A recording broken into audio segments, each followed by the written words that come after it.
Welcome to this demo video of the graphical interface of DeepSynac.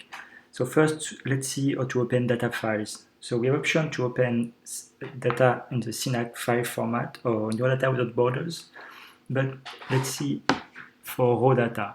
We're going to use this load last use params to automatically open the last used data. First, you need to select a movie, a custom imaging movie in the TIFF format. Then the cells contours, the ROIs, here we use Suite2P format. Then we will load the activity prediction previously done by DeepSynac on this movie. We set the ground truth using the 0.5 threshold on the prediction. And lastly, we will load some cell type prediction, also did by DeepSynac previously.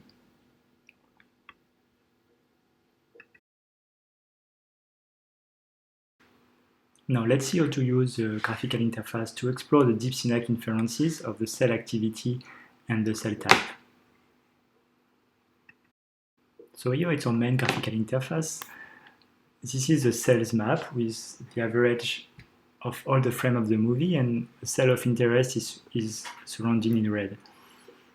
Here is the cell index. This is the cell signal, fluorescence signal, and the blue line and the dot represent the onset and the peak of the transient when the cell is active. Here you can see the probability of a given cell type.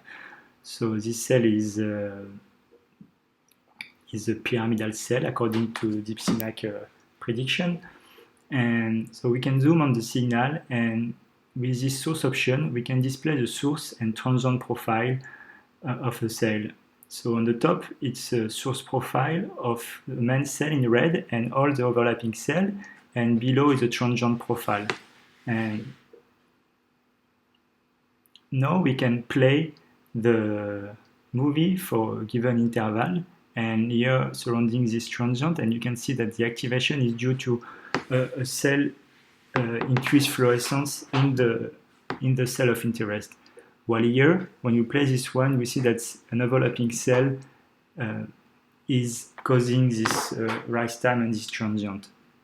We can do the same for those two transient, and we see that in the same way, those increase in fluorescence is not due to a cell of interest. Then, if you want to display the source and transient profile for a transient that has no onset and peak, first you need to add sums, and then you can look at the correlation. And here you can see that it's 0.34, so it's a low correlation, and it's also one more hint.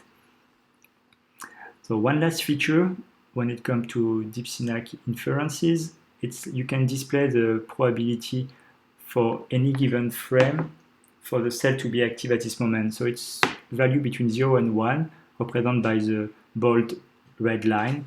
And here you can see that it's increasing during the rise time, and the blue spine area shows where it passed the threshold. That here is set to 0.5. So now let's see how to compare the result of two inference methods. Let's say we want to compare our DeepSynac prediction with Kalman inference. So we have a fluorescence signal. The blue dash line and the dot represent the onset and the peak as inferred by DeepSynac for transient, and the green line represents the transient associated to spike as inferred by Kalman. So now we can zoom on some section and look more carefully at the inference. So let's play the movie for this big increase in fluorescence, and as you can see, the cell is active during that time. There is an increase in pixel intensity inside the region of interest, while here, this increase in fluorescence is due to an overlapping cell. So the inference is wrong, and we can look at the same here. This is not due to the activity of our cell. Here we have two increase in fluorescence next to each other. The first one is not due to a cell activity, but the second one is. Now let's see how to label data so you can train your own classifier and predict which transients are associated to spikes. And what you want to do is to create some SYNACT files that will contain all the data necessary to build the classifier. And for each of the cells you want to use, you want to indicate which transient, which increase in fluorescence is due to an increase in intensity of the pixel of the cell, and so most probably due to some spike-related activity. So the idea is to put an onset and a peak at each increase of fluorescence during the lifetime when you consider this increase of fluorescence due to some spike-related activity. So if the pixels inside your cell contours are active. So you do that by playing the movie and looking at it, or you can also use as a proxy the source transient profile. So here we add 2 onset and peaks, and we can look at this increase of activity and see that it's not related to our cell. Now you can add this segment that we just label as ground truth, and this will, when you click on save, it will create a SYNACT file that you can use to train a classifier. You can also indicate the cell type of your cell. Here we put PIR for pyramidal cell, and it will be saved in the SYNACT file. So let's summarize what we've seen so far. You can use the graphical interface and its tools to evaluate different neuronal activity inference methods and check which one performs the best on your data.